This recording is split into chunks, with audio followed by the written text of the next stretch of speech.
യേശുവിൻ വാഗ്ദാനമേ പാവനാത്മനേ, ജീവൻ നൽകുന്ന ചൈതന്യമേ പരിശുദ്ധാത്മാവേ. യേശുവിൻ വാഗ്ദാനമേ പാവനാത്മനേ, ജീവൻ നൽകുന്ന ചൈതന്യമേ പരിശുദ്ധാത്മാവേ. ആത്മാവേ എന്നിൽ നിറയണമേ, ആത്മാവേ എന്നിൽ നിറയണമേ, അഭിഷേകത്തിൻ നിറവായി മാറ്റണമേ, അഭിഷേകത്തിൻ നിറവായി മാറ്റണമേ.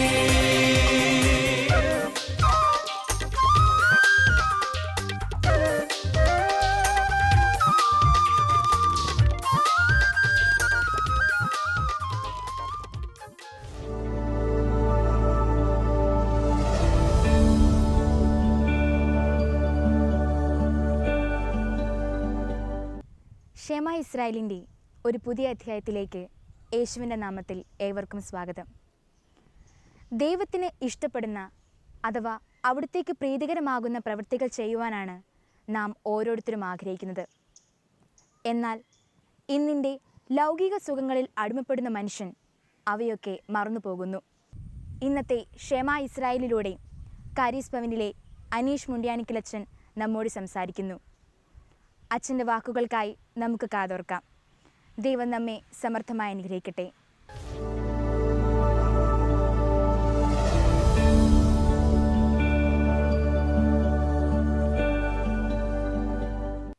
മിശിഹായിൽ ഏറ്റവും സ്നേഹം നിറഞ്ഞ ഷെമ ഇസ്രായേലിൻ്റെ പ്രേക്ഷകരെ,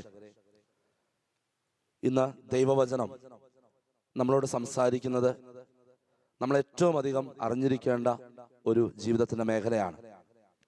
മത്തായിയുടെ സുവിശേഷം 7-ാമത്തെ അധ്യായം 12-ാമത്തെ വചനം ഇപ്രകാരം പഠിപ്പിക്കുന്നു: മറ്റുള്ളവർ നിങ്ങൾക്ക് ചെയ്തു തരണമെന്ന് നിങ്ങൾ ആഗ്രഹിക്കുന്നതെല്ലാം നിങ്ങൾ അവർക്ക് ചെയ്യുവിൻ, ഇതാണ് നിയമവും പ്രവാചകന്മാരും.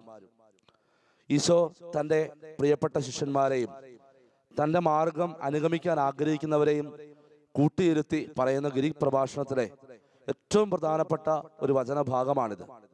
നമ്മൾ ഓരോരുത്തരും നമ്മുടെ ജീവിതത്തിൽ വിജയം നേടുവാൻ അറിഞ്ഞിരിക്കേണ്ട ഒരു പ്രധാനപ്പെട്ട വചനഭാഗമാണിത്.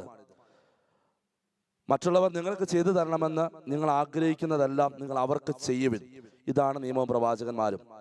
നമുക്കറിയാം, പഴയ നിയമ പുസ്തകത്തിലെ പ്രധാനപ്പെട്ട 2 ഭാഗങ്ങളാണ് നിയമപുസ്തകവും പ്രവാചകന്മാരുടെ പുസ്തകവും.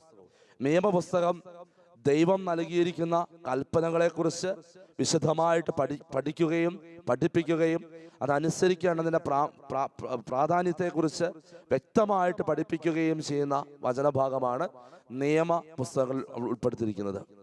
പ്രവചന ഗ്രന്ഥങ്ങളിൽ പ്രവാചകന്മാരുടെ പ്രവചനങ്ങൾ ഇസ്രായേൽ ജനം അല്ലെങ്കിൽ ദൈവത്തിൻ്റെ സ്വന്തം ജനം ദൈവത്തിൽ നിന്നും അകന്നു പോകുമ്പോൾ എന്താണ് ദൈവം ആഗ്രഹിക്കുന്നതെന്ന് ദൈവം തൻ്റെ പ്രവാചകന്മാരിലൂടെ അരുളി ചെയ്യുന്നതാണ് പ്രവാചക ഗ്രന്ഥങ്ങളിലൂടെ നമുക്ക് പഴയ നിയമത്തിലൂടെ ലഭിക്കുന്നത്. പ്രവാചക ഗ്രന്ഥങ്ങളും നിയമവും പൂർത്തിയാക്കുവാനായിട്ട് നിയമവും പ്രവാചകന്മാരും പറഞ്ഞതൊക്കെ രക്ഷയുടെ സന്ദേശം പൂർത്തിയാക്കുവാനായിട്ട് കടന്നു വന്ന യേശു തൻ്റെ പ്രിയപ്പെട്ടവരെ കൂട്ടിയിരുത്തി പറയുന്ന ഗിരിപ്രഭാഷണത്തിലെ ഏറ്റവും പ്രധാനപ്പെട്ട ഈ ഭാഗത്തിൽ ഈശോ പറയുന്നു: മറ്റുള്ളവർക്ക് കൊടുക്കുന്നതാണ് നിയമവും പ്രവാചകന്മാരും ഒക്കെ പഠിപ്പിക്കുന്നതിൻ്റെ സാരാംശം. കൊടുക്കുന്ന സ്നേഹം, കൊടുക്കുന്ന ആ കാരുണ്യം, കൊടുക്കുന്ന കരുണ, കൊടുക്കുന്ന ക്ഷമ, ഇതൊക്കെയാണ് ജീവിതത്തിൽ ഏറ്റവും പ്രധാനപ്പെട്ടതെന്ന് ഈശോ പഠിപ്പിക്കുന്നു. ബൈബിളിൽ തന്നെ നമ്മൾ നിരവധി ഉദാഹരണങ്ങൾ ഈ കൊടുക്കലിനെ പറ്റി കാണുന്നുണ്ട്. ഏറ്റവും പ്രധാനപ്പെട്ട ഒരു ഉദാഹരണം ഉൽപ്പത്തിയുടെ പുസ്തകത്തിൽ 18-ാമത്തെ അധ്യായത്തിൽ നമ്മൾ വായിക്കുന്നുണ്ട്.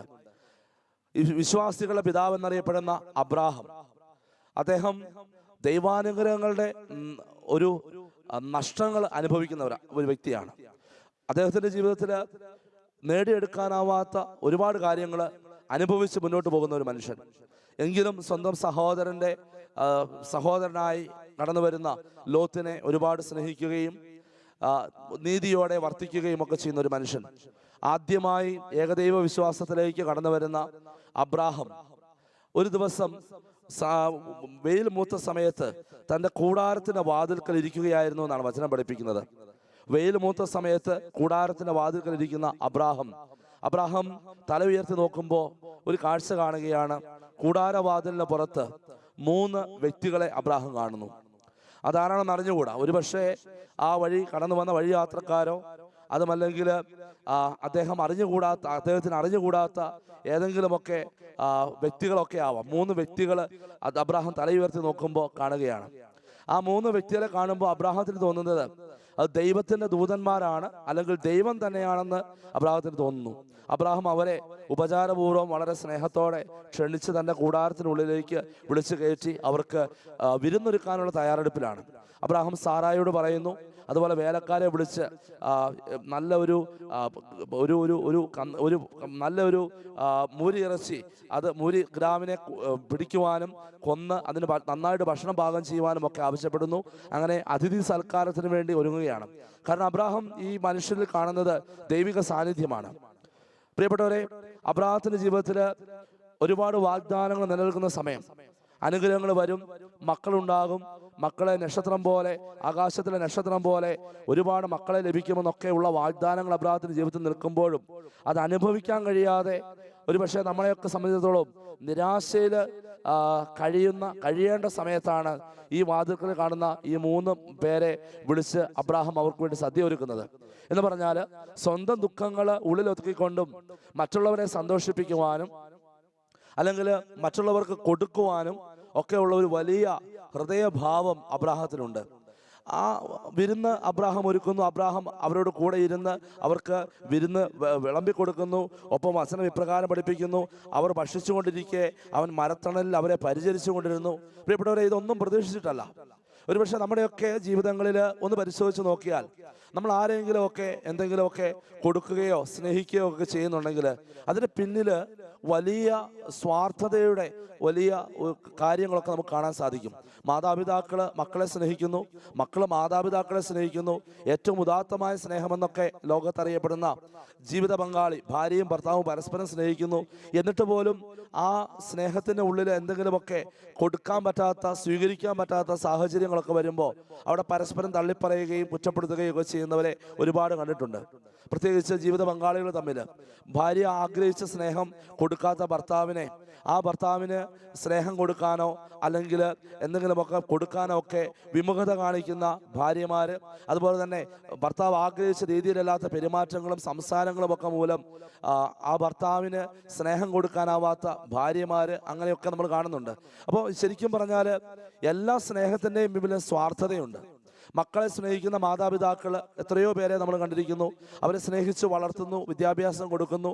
ആ വിദ്യാഭ്യാസത്തിന് ശേഷം അവരൊരു ജോലിയൊക്കെ തേടി കുടുംബമായിട്ട് ജീവിക്കുമ്പോഴും അവരെ കുടുംബത്തിൽ ജീവിക്കുമ്പോൾ തങ്ങൾ കൊടുത്ത സ്നേഹം, ചെറുപ്പകാലത്ത് കൊടുത്ത സ്നേഹവും കരുതലും ആ ഒരു പിന്തുണയും ഒന്നും തിരിച്ചു ലഭിക്കുന്നില്ല എന്ന് ഒരുപാട് വേദനിക്കുന്ന മാതാപിതാക്കളൊക്കെ ഇത് കണ്ടുകൊണ്ടിരിപ്പുണ്ടാവാം.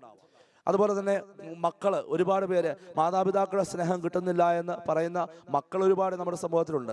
എന്ന് പറഞ്ഞാൽ ആഗ്രഹിക്കുന്ന ഒരു കാര്യം വാങ്ങിത്തരാത്തത് കൊണ്ട്, മക്കൾ ആഗ്രഹിക്കുന്ന വിധത്തിൽ പഠിപ്പിക്കാനായിട്ട് കഴിവില്ലാത്ത മാതാപിതാക്കൾ, അവർ സ്നേഹമില്ല എന്ന് മക്കൾ കരുതുന്നു. അങ്ങനെ വിവിധങ്ങളായിട്ടുള്ള സ്വാർത്ഥതയുടെ സ്നേഹമുള്ള ലോകത്താണ് നമ്മൾ ജീവിക്കുന്നത്. അവിടെയാണ് അബ്രാഹാം എന്ന് പറയുന്ന ഈ മനുഷ്യൻ്റെ ഉദാഹരണം ദൈവം നമ്മുടെ മുമ്പിൽ സമർപ്പിക്കുന്നത്. എൻ്റെ പ്രിയപ്പെട്ടവരെ, മക്കളില്ലാതിരുന്നിട്ടും ഒരുപാട് ആഗ്രഹിക്കാനോ പ്രത്യാശിക്കാനോ സന്തോഷത്തിൽ ജീവിക്കാനോ ഒരു കാരണവുമില്ലാതിരുന്നിട്ടും അബ്രാഹാം ഈ 3 പേരെ വിളിച്ചു കയറ്റി അവർക്ക് വേണ്ടി വിരുന്നൊരുക്കുകയും അവരെ സ്നേഹിക്കുകയും അവരുടെ കൂടെ ഇരുന്ന് പരിചരിക്കുകയും ഒക്കെ ചെയ്യുമ്പോൾ അത് ഒന്നും തിരിച്ചു കിട്ടാൻ ആഗ്രഹിച്ചുകൊണ്ടുള്ളൊരു സ്നേഹമല്ല. പ്രിയപ്പെട്ടവരെ, അതൊരു ദൈവിക ഭാവമാണ്. ഒന്നും ആഗ്രഹിക്കാതെ സ്നേഹിക്കുക എന്നുള്ളത് ദൈവത്തിൻ്റെ ഭാവമാണ്. ശരിക്കും പറഞ്ഞാൽ ഈശോ ഈ ലോകത്തെ സ്നേഹിക്കുന്നത്, ദൈവം ഈ ലോകത്തെ സ്നേഹിക്കുന്നത് ദൈവിക സ്നേഹത്തിൻ്റെ ഒരു കാര്യമാണ് നമ്മൾ അബ്രാഹത്തിൽ കാണുന്നത്. തിരിച്ചൊന്നും പ്രതീക്ഷിക്കാതെയുള്ള സ്നേഹം. നമുക്കൊരു ചോദ്യം നമ്മളോട് തന്നെ ചോദിക്കാം. നമ്മൾ സ്നേഹിക്കുന്നു എന്ന് പറയുന്ന വ്യക്തികളെ തിരിച്ച് ഒന്നും ലഭിക്കാതെ സ്നേഹിക്കാനുള്ള ഒരു മനസ്സ്, ഹൃദയം നമുക്കുണ്ടോ? ഒരു കൊടുക്കുന്ന സ്നേഹം. ഇത് തന്നെയാണ് അഗാപ്പെ എന്ന് പറയുന്ന ദൈവശാസ്ത്രകാരന്മാർ പറയുന്ന സ്നേഹം. അഗാപ്പെ എന്ന് പറഞ്ഞാൽ ഒന്നും പ്രതീക്ഷിക്കാതെ സ്നേഹം, ഒന്നും പ്രതീക്ഷിക്കാത്ത സ്നേഹം, കൊടുക്കുന്ന സ്നേഹം.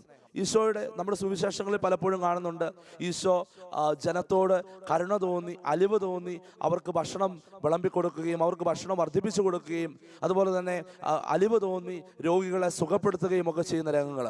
ഒന്നും തിരിച്ച് പ്രതീക്ഷിച്ചുകൊണ്ടല്ല. കാരണം നമുക്കറിയാം ഈശോയ്ക്ക് തിരിച്ചു കിട്ടിയത് എന്താണെന്ന്. ഈശോയ്ക്ക് തിരിച്ചു കിട്ടിയത് ആട്ടലുകളും തുപ്പലുകളും അതുപോലെ തന്നെ വിധിവാക്കുകളും അവനെ ക്രൂശിക്കുക എന്നുള്ള ആ വാക്കുകളൊക്കെയാണ് ആത്യന്തികമായി തിരിച്ചു കിട്ടിയത്.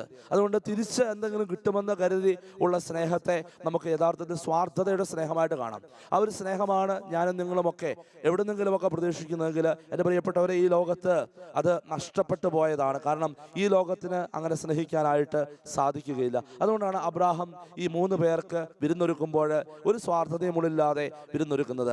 അതിന് പരിണിതഫലമായിട്ട് നമുക്ക് കാണാൻ സാധിക്കും. ഉൽപ്പത്തിയുടെ പുസ്തകത്തിൽ 18-ാമത്തെ അധ്യായം 9-ാമത്തെ വചനം മുതൽ അവർ അവനോട് ചോദിച്ചു, നിന്റെ ഭാര്യ സാറ എവിടെ? കൂടാരത്തിലുണ്ട്. അവൻ മറുപടി പറഞ്ഞു, കർത്താവ് പറഞ്ഞു, വസന്തത്തിൽ ഞാൻ തീർച്ചയായും തിരികെ വരും, അപ്പോൾ നിന്റെ ഭാര്യ സാറായിക്ക് ഒരു മകനുണ്ടായിരിക്കും. ഒട്ടും പ്രതീക്ഷിക്കാതിരുന്ന ഒരു വലിയ അനുഗ്രഹത്തിന്റെ സന്ദേശം ഈ കാര്യത്തിൽ അബ്രാഹത്തിന് ലഭിക്കുകയാണ്. ഒന്നും പ്രതീക്ഷിക്കാതെ കൊടുക്കാനും സ്നേഹം കൊടുക്കാനും ഒന്നും പ്രതീക്ഷിക്കാതെ നമുക്കുള്ളത് പങ്കുവയ്ക്കാനും നമ്മൾ തീരുമാനിക്കുമ്പോൾ ദൈവാനുഗ്രഹം കടന്നു വരുന്ന വഴിയാണ് നമ്മൾ കാണുന്നത്. പലപ്പോഴും ദൈവാനുഗ്രഹത്തിന് വേണ്ടി അല്ലെങ്കിൽ ഭാഗ്യം ലഭിക്കാൻ വേണ്ടി ഭാഗ്യക്കുറികൾ എടുക്കുന്നവരും ഭാഗ്യം ലഭിക്കാൻ വേണ്ടി ഏതെങ്കിലും വസ്തുക്കളോ അല്ലെങ്കിൽ മാലകളോ മോതിരങ്ങളോ ഒക്കെ ധരിക്കുകയും ഭാഗ്യം ലഭിക്കാൻ വേണ്ടി ഏതെങ്കിലും ഭാഗ്യനക്ഷത്ര കല്ലുകളൊക്കെ സ്വീകരിക്കുകയും ഭാഗ്യം ലഭിക്കാൻ വേണ്ടി അതിനുവേണ്ടിയുള്ള കാര്യങ്ങൾക്കൊക്കെ പിന്നാലെ പോകുന്ന അനേകം ആളുകളെ കണ്ടുണ്ട്. എന്നാൽ അബ്രാഹവും ഒപ്പം വിശ്വസിക്കുന്ന, ദൈവത്തിൽ വിശ്വസിക്കുന്ന ഏതെങ്കിലുമൊക്കെ വ്യക്തികളുടെ സംഭവങ്ങൾ, ജീവിതങ്ങൾ നമ്മൾ പരിശോധിച്ചാൽ നമുക്ക് കാണാൻ സാധിക്കും, ഭാഗ്യമെന്ന് പറയുന്ന ദൈവാനുഗ്രഹത്തിന് വേണ്ടി അവർ ചെയ്ത കാര്യം സ്നേഹത്തോടെ കൊടുക്കുക എന്നുള്ള മനോഭാവമാണ്. ഇതാണ് ഈശോ മത്തായിയുടെ സുവിശേഷത്തിൽ 5-ാമത്തെ അധ്യായത്തിൽ ഗിരിപ്രഭാഷണത്തിൽ പറയുന്നത്. എന്താണ് നിയമവും പ്രവാചകന്മാരും? ദൈവത്തിൻ്റെ വചനം പൂർത്തീകരിക്കാൻ അല്ലെങ്കിൽ ദൈവത്തിൻ്റെ ഇഷ്ടമനുസരിച്ച് ജീവിക്കാൻ, പ്രവാചകന്മാർ പറയുന്ന വഴിയിൽ ജീവിക്കുവാനായിട്ട് ഒറ്റ മാർഗ്ഗമേ ഉള്ളൂ, കൊടുക്കുക എന്നുള്ള മനോഭാവം, സ്നേഹത്തോടെ കൊടുക്കുക. അപ്പോൾ ദൈവാനുഗ്രഹം നമ്മുടെയൊക്കെ ജീവിതത്തിലേക്ക് കടന്നു വരും. അബ്രാഹാം നമുക്ക് പകർന്നു നൽകുന്ന പാഠം അതാണ്. പലപ്പോഴും ഇതാണ് എൻ്റെ പ്രിയപ്പെട്ടവരെ നമ്മുടെ കുടുംബജീവിതത്തിലും നമുക്ക് നഷ്ടപ്പെട്ടു പോകുന്നത്. കുടുംബജീവിതങ്ങളിൽ കൊടുക്കാനുള്ള മനോഭാവം കുറഞ്ഞു വരികയാണ്. കൊടുക്കാനുള്ള മനോഭാവം. പകരം മക്കളെയൊക്കെ സ്നേഹിക്കുന്നുണ്ട് എന്ന് പറഞ്ഞുകൊണ്ട് അവർക്ക് ആവശ്യമായ വിദ്യാഭ്യാസം നമ്മൾ കൊടുക്കാനായിട്ട് തയ്യാറാകുന്നുണ്ട്. അതുപോലെ തന്നെ അവർക്ക് ആവശ്യമായിട്ടുള്ള ആഗ്രഹിക്കുന്ന വസ്തുവകകൾ അവരാഗ്രഹിക്കുന്ന രീതിയിലുള്ള കാര്യങ്ങളൊക്കെ കൊടുക്കാൻ നമ്മൾ തയ്യാറാകുമ്പോഴും നമ്മുടെ ഉള്ളിൽ ഒരു സ്വാർത്ഥ സ്നേഹമുണ്ട്. എന്നാൽ ഒന്നും തിരിച്ചു കിട്ടില്ല എന്നുള്ള പ്രതീക്ഷയോടെ കൊടുക്കുമ്പോഴാണ് അതിലൂടെ ദൈവാനുഗ്രഹം സ്വന്തമാകുന്നത്. നമ്മുടെ എല്ലാ സ്നേഹങ്ങളിലും നമ്മുടെ എല്ലാ പ്രവൃത്തികളിലും ഈ ഒരു കാര്യം ഉണ്ടാകട്ടെ. അതോടൊപ്പം തന്നെ കരുണയുടെ വർഷത്തിലാണ് നമ്മളായിരിക്കുന്നത്. കരുണയുടെ വർഷം, ദൈവത്തിൻ്റെ കാരുണ്യം സ്വീകരിക്കുവാൻ നമ്മൾ ഒരുപാട് ആഗ്രഹിക്കുന്നുണ്ട്. കരുണയുടെ വാതിലിലൂടെ പ്രവേശിക്കുകയും അതുപോലെ തന്നെ കുമ്പസാരിക്കുകയും നല്ലൊരു ധ്യാനം കൂടുകയും വചനം കേൾക്കുകയും ഒക്കെ ചെയ്ത് നമ്മളെ തന്നെ വിശുദ്ധീകരിക്കാൻ നമ്മൾ ശ്രമിക്കുന്നുണ്ട്. ഫ്രാൻസിസ് മാർപ്പാപ്പ പറയുന്നതനുസരിച്ച് അത് കരുണയുടെ ഒരു മുഖം മാത്രമേ ആകുന്നുള്ളൂ, ഒരു വശം മാത്രമേ ആകുന്നുള്ളൂ. ആ ലഭിച്ച കരുണയും സ്നേഹവും മറ്റുള്ളവർക്ക് കൊടുക്കുമ്പോഴാണ് അത് പൂർത്തിയാവുക. അതുകൊണ്ട് ഫ്രാൻസിസ് മാർപ്പാപ്പ വളരെ വ്യക്തമായിട്ട് പഠിപ്പിക്കുന്നുണ്ട്, കാരുണ്യ പ്രവൃത്തികൾ ചെയ്യുവാനായിട്ട് നമ്മൾ ഓരോരുത്തരും തയ്യാറാകണം. ഈ കാരുണ്യ പ്രവൃത്തി നമ്മുടെ ഭവനത്തിൽ തന്നെ ആരംഭിക്കാൻ നമുക്ക് സാധിക്കും. നമ്മുടെ കരുണയും നമ്മുടെ സ്നേഹവും അത് തിരിച്ചു പ്രതീക്ഷിക്കാതെ കൊടുക്കുവാനായിട്ട് അല്ലെങ്കിൽ സ്വീകരിക്കുവാനായിട്ട് ആഗ്രഹിക്കുന്ന ഒരുപാട് പേര് നമ്മുടെ കുടുംബങ്ങളുണ്ടാവാം. ഒരുപക്ഷെ നമ്മുടെ ഒരു ക്ഷമയും നമ്മുടെ ഒരു സ്നേഹവും നമ്മുടെ ഒരു കാരുണ്യവും നമ്മുടെ ഒരു സാന്ത്വനിപ്പിക്കുന്ന വാക്കും ഒക്കെ പ്രതീക്ഷിക്കുന്ന ഒരുപാട് പേര് നമ്മുടെ ജീവിതത്തിൽ നമ്മുടെ കുടുംബത്തിൽ തന്നെ ഉണ്ടാവാം. ഒരുപക്ഷെ പിണങ്ങി കഴിയുന്നവർ, അതുമല്ലെങ്കിൽ ക്ഷമിക്കാൻ പറ്റാത്ത കുടുംബങ്ങൾ, അങ്ങനെയുള്ള അവസ്ഥകളൊക്കെ ഉണ്ടെങ്കിൽ അതൊക്കെ പരിഹരിച്ച് ക്ഷമിക്കുന്ന സ്നേഹം നമ്മുടെ കുടുംബത്തിൽ കാണിച്ചു കൊടുക്കാനായിട്ട് സാധിക്കണം, കൊടുക്കാനായിട്ട് സാധിക്കണം. എൻ്റെ പ്രിയപ്പെട്ടവരെ, ഈ വചനം കേൾക്കുന്ന ഓരോ വ്യക്തികൾക്കും ദൈവം നൽകുന്ന ഒരു സന്ദേശം, മറ്റുള്ളവർക്ക് എന്ത് കൊടുക്കാൻ സാധിക്കും. ഇതാണ് ഈശോ സമറിയാക്കാരനിൽ, നല്ല സമറിയാക്കാരനിൽ കാണുന്ന ഏറ്റവും വലിയ ഗുണവിശേഷം. ആ നല്ല സമറിയാക്കാരൻ്റെ ഉപമ ഈശോ പറയുമ്പോൾ അതിനകത്ത് 3 പ്രധാനപ്പെട്ട വ്യക്തികളാണുള്ളത്.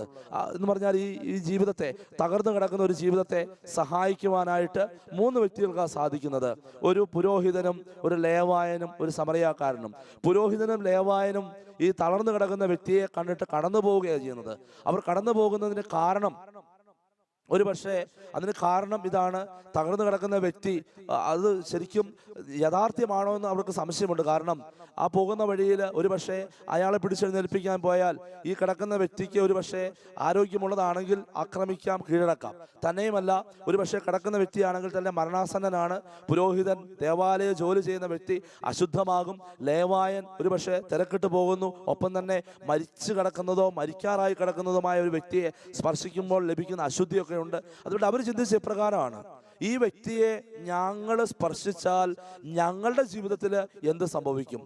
ഇന്നും നമ്മൾ കാണുന്നുണ്ട്, വഴിയരികളൊക്കെ വലിയ അപകടങ്ങളൊക്കെ നടക്കുമ്പോൾ, ഏതെങ്കിലുമൊക്കെ അപകടങ്ങൾ നടക്കുമ്പോൾ ആ അപകടങ്ങൾ ആഘോഷമാക്കുവാനായിട്ട് വന്നു ചേരുന്നവരും ആ അപകടങ്ങൾ ആഘോഷമായിട്ട് മീഡിയകളിലൂടെയൊക്കെ പ്രചരിപ്പിക്കുന്നവരുമൊക്കെ. എന്നാൽ ഒരു കൈ സഹായം കിടക്കുന്ന വ്യക്തിക്കോ അല്ലെങ്കിൽ ആഗ്രഹിക്കുന്ന വ്യക്തിക്കോ കൊടുക്കുവാനായിട്ട് സാധിക്കാതെ പോകുന്ന ആധുനിക പുരോഹിതന്മാരും ആധുനിക ലേവായന്മാരും ഒക്കെ ഇന്ന് നമ്മുടെ നാട്ടിൽ സുലഭമാണ്.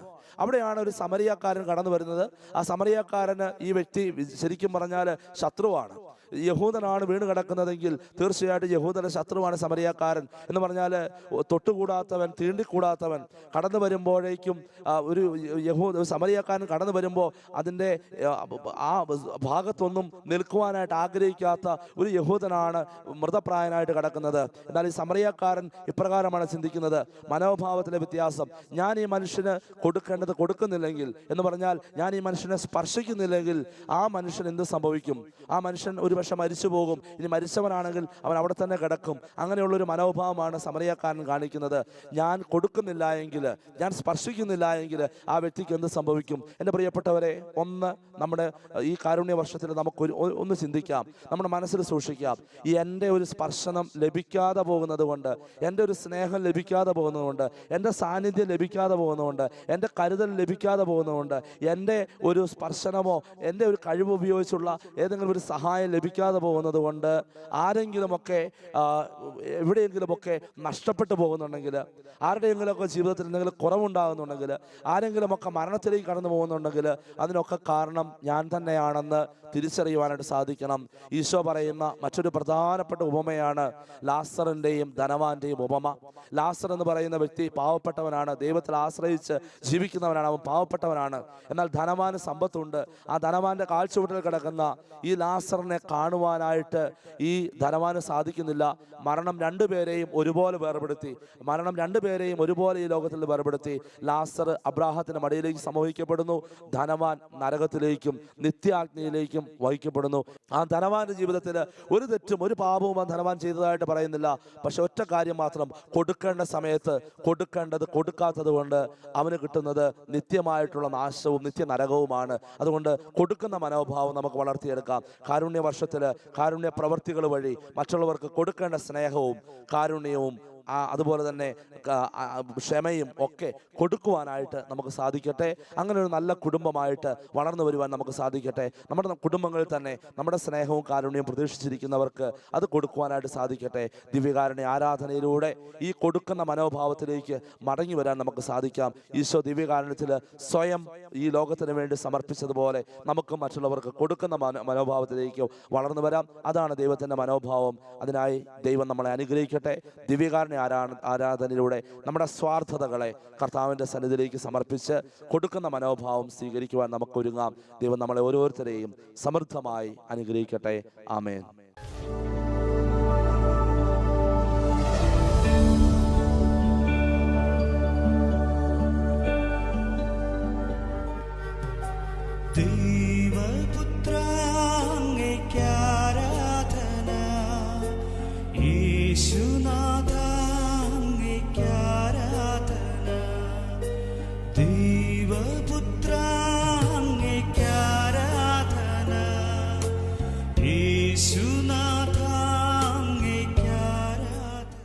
പരിശുദ്ധ പരമ ദിവ്യ കാരുണ്യത്തിന് എന്നേരവും ആരാധനയും സ്തുതിയും പുകഴ്ചയും ഉണ്ടായിരിക്കട്ടെ.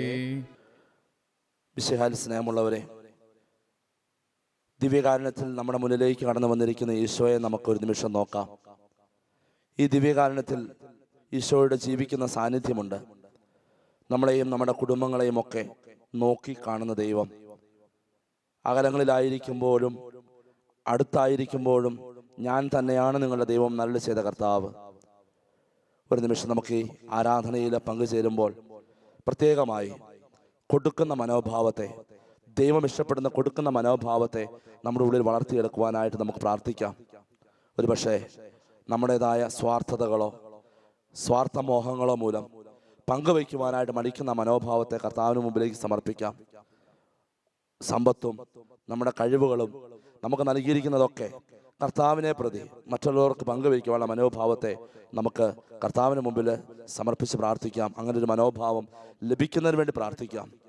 ഒരു നിമിഷം നിങ്ങളുടെ ജീവിതത്തിൽ ഉണ്ടാകുന്ന എല്ലാ ബുദ്ധിമുട്ടുകളും പ്രയാസങ്ങളും വേദനകളും ദുഃഖങ്ങളും ഒക്കെ ഈശോയുടെ മുമ്പിലേക്ക് സമർപ്പിച്ച് പ്രാർത്ഥിക്കട്ടെ.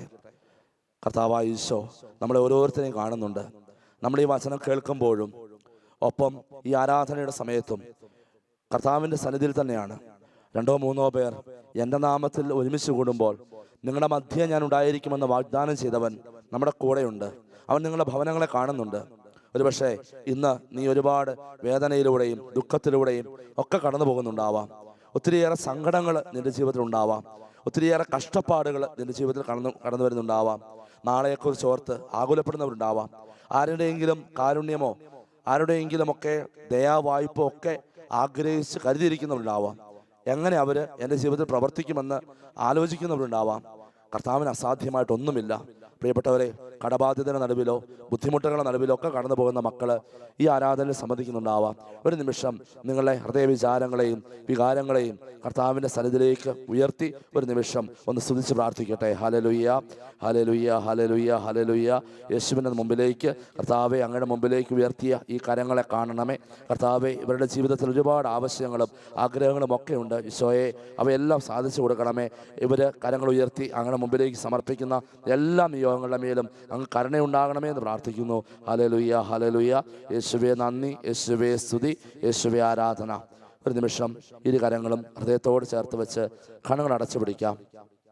നമ്മളെ കാണുന്ന ദൈവം, നമ്മളെ അറിയുന്ന ദൈവം നമ്മുടെ കൂടെയുണ്ട്. അബ്രാഹത്തിൻ്റെ ഭവനത്തിലേക്ക് അബ്രാഹം ഒരുപാട് തകർന്നിരിക്കുന്ന സമയത്ത്, ഒരുപാട് ബുദ്ധിമുട്ടുകളിലൂടെ കടന്നു പോകുന്ന സമയത്ത് അബ്രാഹത്തിൻ്റെ കൂടാരവാതിൽക്കലേക്ക് കർത്താവ് അയച്ച ദൂതന്മാര്, അവരിൽ ദൈവത്തെ കാണുവാൻ അബ്രാഹത്തിന് സാധിച്ചു. ഓരോ നിമിഷവും നമ്മുടെ മുമ്പിലേക്ക് കടന്നു വരുന്ന അനേകം ദൈവദൂതന്മാരുണ്ട്. നമ്മളെ സഹായിക്കാൻ കർത്താവ് നിയോഗിച്ച ആളുകൾ, നമുക്ക് വേണ്ടി നല്ല വാക്കുകൾ പറയാൻ, നമുക്ക് വേണ്ടി നല്ല കാര്യങ്ങൾ ചെയ്തു തരാൻ. അവരെയൊക്കെ എവിടെയെങ്കിലുമൊക്കെ നമ്മൾ നിരുത്സാഹപ്പെടുത്തിയിട്ടോ പറഞ്ഞയച്ചിട്ടോ ഒക്കെ ഉണ്ടെങ്കിൽ കർത്താവിനോട് മാപ്പ് ചോദിക്കാം. ഒരു വലിയ മനസ്സ്, മറ്റുള്ളവരെ സ്വീകരിക്കുവാനും സഹോദരങ്ങളെ സ്നേഹിക്കുവാനും എല്ലാവരെയും ദൈവമക്കളായി കാണുവാനുമുള്ള ഒരു കൃപയ്ക്ക് വേണ്ടി, ഒരു അനുഗ്രഹത്തിന് വേണ്ടി ഒരു നിമിഷം പ്രാർത്ഥിച്ചേ. ഏതെങ്കിലുമൊക്കെ ജീവിതത്തിൻ്റെ മേഖലയിൽ നമ്മൾ തകർച്ചകളോ ബുദ്ധിമുട്ടുകളോ അനുഭവിക്കുമ്പോൾ ദൈവദൂതന്മാർ അബ്രാഹത്തിൻ്റെ ഭവനത്തിൽ വന്നതുപോലെ കടന്നു വരുവാനും ആഗ്രഹിച്ച് പ്രാർത്ഥിച്ചേ. ഏതെങ്കിലുമൊക്കെ മേഖലയിൽ പ്രത്യേകിച്ച് അബ്രാഹത്തിന് ലഭിച്ചതുപോലെ അനുഗ്രഹങ്ങൾക്ക് തടസ്സമുണ്ടെങ്കിൽ, പ്രത്യേകിച്ച് നമ്മൾ അബ്രാഹത്തെക്കുറിച്ചാണ് കേട്ടത്, ദൈവദൂതന്മാർ പ്രായമായിരിക്കുന്ന സാറായിക്കും അബ്രാഹമിനും ഒരു കുഞ്ഞിനെ നൽകി. മക്കളില്ലാത്ത ദമ്പതികൾ ഒരു നിമിഷം കർത്താവിന് മുമ്പിൽ ആ ഒരു കൃപയ്ക്ക് വേണ്ടി പ്രാർത്ഥിക്കട്ടെ. ദൈവം തൻ്റെ ദൂതുമായിട്ട് നമ്മുടെ ഓരോരുത്തരുടെയും അരികിലേക്ക് കടന്നു വരട്ടെ. ഒരു നിമിഷം കണ്ണുകൾ അടച്ച് തന്നെ കരങ്ങൾ ഉയർത്തിപ്പിടിച്ച് പ്രാർത്ഥിക്കട്ടെ. കർത്താവെ, കാരുണ്യവാനായ ദൈവമേ, പൗരോഹിത്യത്തിലൂടെ അങ്ങ് നൽകിയിരിക്കുന്ന അധികാരം ഉപയോഗിച്ച് വിശുദ്ധ കുർബാനയുടെ യോഗ്യതയോട് ചേർന്ന് ഈ മക്കൾക്ക് വേണ്ടി പ്രാർത്ഥിക്കുന്നു. ഇവരുടെ ജീവിതത്തിൽ അനുഭവപ്പെടുന്ന തടസ്സത്തിൻ്റെ മേഖലകൾ, രോഗത്തിൻ്റെ മേഖലകൾ, അതുപോലെ തന്നെ സാമ്പത്തിക തടസ്സങ്ങളുടെയും പ്രയാസങ്ങളുടെയും മേഖലകൾ, മക്കളില്ലാത്ത ദമ്പതികൾ, ആ മേഖലകളിൽ കർത്താവെ സമർപ്പിച്ച് പ്രാർത്ഥിക്കുന്നു. വലിയ കൃപയും അനുഗ്രഹങ്ങളും സംഭവിക്കട്ടെ. അനേകം കുടുംബങ്ങളിലേക്ക് ഇപ്പോൾ അനുഗ്രഹങ്ങൾ ഒഴുകുന്നുണ്ട്. ചില മക്കളുടെ ശരീരത്തിൽ അടയാളങ്ങൾ കർത്താവ് കാണിച്ചു തരുന്നുണ്ട്. യേശുവിനെ സ്വീകരിക്കുക, ഈശോ നൽകുന്ന കൃപകൾ സ്വീകരിക്കുക. കർത്താവെ, ഈ മക്കളെ അനുഗ്രഹിക്കണമേ. പൗരോഹിത്യ അധികാരത്തോടെ ഈ മക്കൾക്ക് വേണ്ടി പ്രാർത്ഥിക്കുന്നു. കെട്ടുവാനും അഴിക്കുവാനുമുള്ള അധികാരത്തോടെ ഈ മക്കൾക്ക് വേണ്ടി പ്രാർത്ഥിക്കുന്നു. എല്ലാ ബന്ധനങ്ങളും അഴിഞ്ഞു പോകട്ടെ. ദൈവകൃപകൾ ധാരാളമായി ഈ ഭവനത്തിലേക്ക് നിറയട്ടെ, ഇപ്പോഴും എപ്പോഴും എന്നേക്കും. ആമേൻ. നമുക്ക് ദിവ്യകാരുണ്യനാഥനായ ഈശോയുടെ ആശീർവാദം സ്വീകരിക്കാം. ആശീർവദിക്കുന്ന ഈശോ നമ്മുടെ കുടുംബങ്ങളിൽ കടന്നു വന്ന് നമ്മുടെ ഇടയിലേക്ക് ഇറങ്ങി പ്രവർത്തിക്കട്ടെ എന്ന് പ്രാർത്ഥിച്ചുകൊണ്ട് ഈശോയുടെ ആശീർവാദം നമുക്ക് സ്വീകരിക്കാം. ദിവ്യകാരുണ്യമേ എന്നുമെന്നും അങ്ങേക്കാരാധന,